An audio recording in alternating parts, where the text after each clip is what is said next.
wabarakatuh. Kembali lagi bersama saya Ramandhani Salistiani.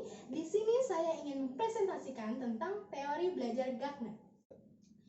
Proses belajar dari teori Gagne adalah proses belajar tidak bersifat tunggal, tetapi terdapat beberapa jenis belajar yang masing-masing mempunyai ciri-cirinya sendiri. Biarpun semuanya merupakan suatu proses belajar atau sekadar istilah, ada pakar yang menggunakan istilah bentuk belajar, ada yang menggunakan istilah jenis belajar. Jenis belajar yang diberi nama 5 jenis belajar, dasar pemikirannya dipusatkan pada hasil belajar yang diperoleh, tetapi hasil itu dipandang sebagaimana kemampuan internal yang menjadi milik pribadi seseorang dan menginginkan orang itu untuk melakukan sesuatu. Sistematika 5 jenis belajar. Di sini khusus memperhatikan hasil belajar yang diperoleh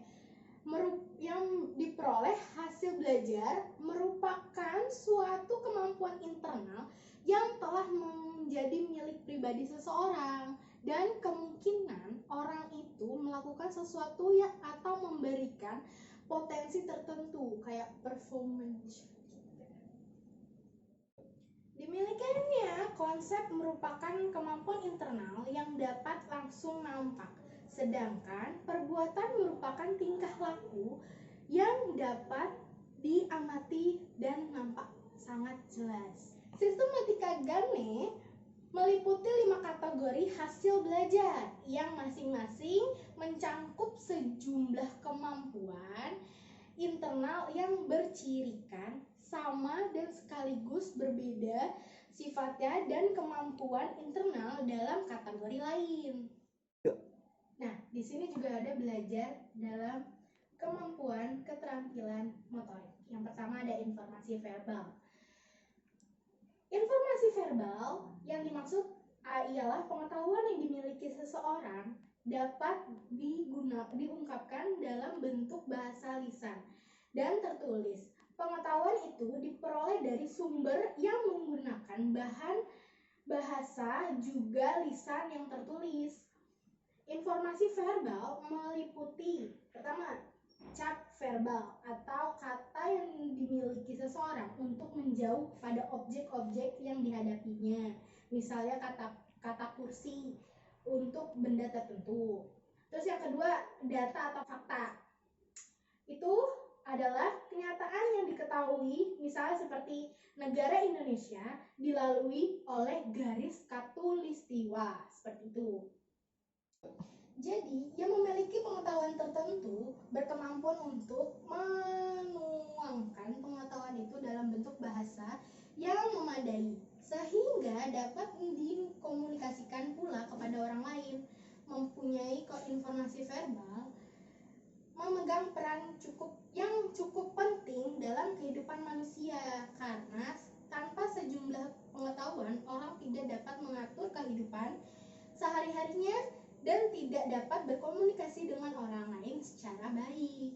Ada kemahiran intelektual, yang dimaksud adalah kemampuan untuk berhubungan dalam lingkungan hidup dan dirinya sendiri dalam bentuk suatu representasi, khususnya konsep dan berbagai lambang atau simbol atau huruf, angka, kata, atau gambar. Kategori kemahiran intelektual terbagi atas 4 sub kemampuan yang diurutkan secara hierarkis, yaitu sub kemampuan yang ditaruh di bawah menjadi landasan bagi sub kemampuan dan yang di atasnya tercangkup di dalam. Yang ini berarti bahwa orang yang belum memiliki sub kemampuan yang bernomor lebih rendah dan mengalami kesulitan dalam memperoleh sub kemampuan yang bernomorkan lebih tinggi. Nah, di sini ada 4 sub kemampuan. Yang pertama ada diskriminasi jarak atau multiple diskriminasi. ada konsep. Yang ketiga ada kaidah atau rule. Yang keempat adalah prinsip. Yang selanjutnya ada peraturan kegiatan kognitif. Kemampuan ini merupakan suatu kemahiran yang bersifat dengan kemahiran intelektual yang dibahas sebelumnya. Maka diberi nama tersendiri supaya tidak dicampur adukan dengan konsep dan kaidah.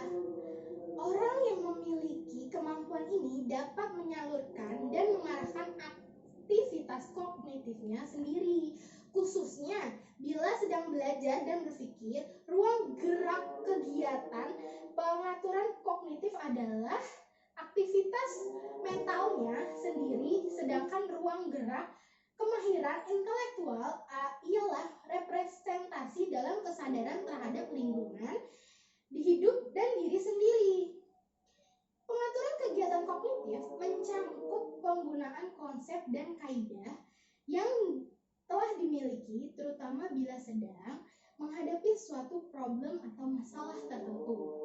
Siasat-siasat semacam itu oleh Gane disebut dengan cognitive strategy, yang merupakan suatu cara menangani aktivitas belajar dan berpikirnya sendiri. Sebagaimana seseorang jenderal atau ABRI akan memikirkan lebih dahulu bagaimana sebaiknya cara menyerang pihak musuh sebelum menggerakkan pasukan. Dengan demikian pula seseorang yang bertekad untuk belajar dan berpikir sebaik mungkin akan menyusun rencana kerja lebih dahulu dan mempertimbangkannya kemungkinan-kemungkinan yang terbuka untuk sampai sasaran yang telah ditentukan di masa yang mendatang. Selanjutnya adalah keterampilan motorik atau motorik skill. Orang yang memiliki suatu keterampilan motorik mampu melakukan suatu rangkaian gerak-gerik jasmani dalam urutan tertentu dengan mengadakan koordinasi antara gerak-gerik sebagai anggota badan secara terpadu. Keterampilan semacam ini disebut motorik karena otot, urat, dan persendian terlibat secara langsung, sehingga keterampilan ini sungguh-sungguh berakar dalam kejasmanian. Ciri khas dari keterampilan motorik ialah otomatisme, yaitu rangkaian gerak-gerik berlangsung secara teratur dan berjalan dengan lancar tanpa dibutuhkan banyak refleksi tentang apa yang harus dilakukan dan mengapa diikuti gerak-gerik tersebut.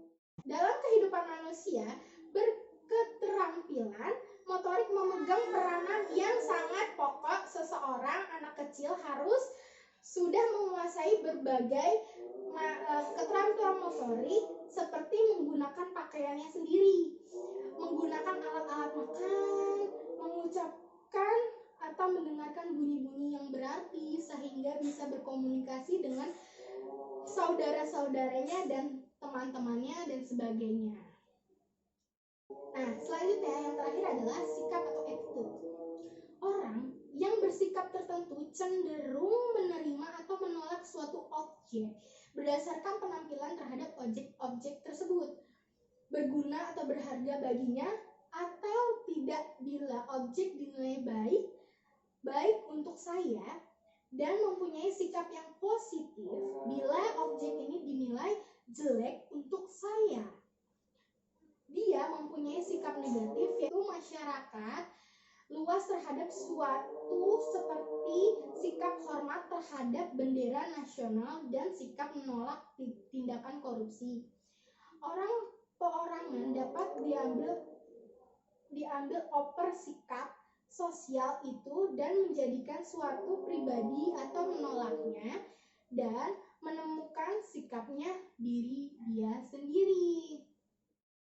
Sikap merupakan kemampuan internal yang berperan sesekali dalam mengambil tindakan, lebih bila terbuka berbagai kemungkinan untuk bertindak. Orang yang memiliki sikap jelas mampu untuk memilih secara tegas di antara beberapa kemungkinan. Misalnya, mahasiswa yang harus memilih antara belajar untuk mempersiapkan ujian, lisan, atau pergi nonton bersama pacarnya pada waktu yang bersamaan.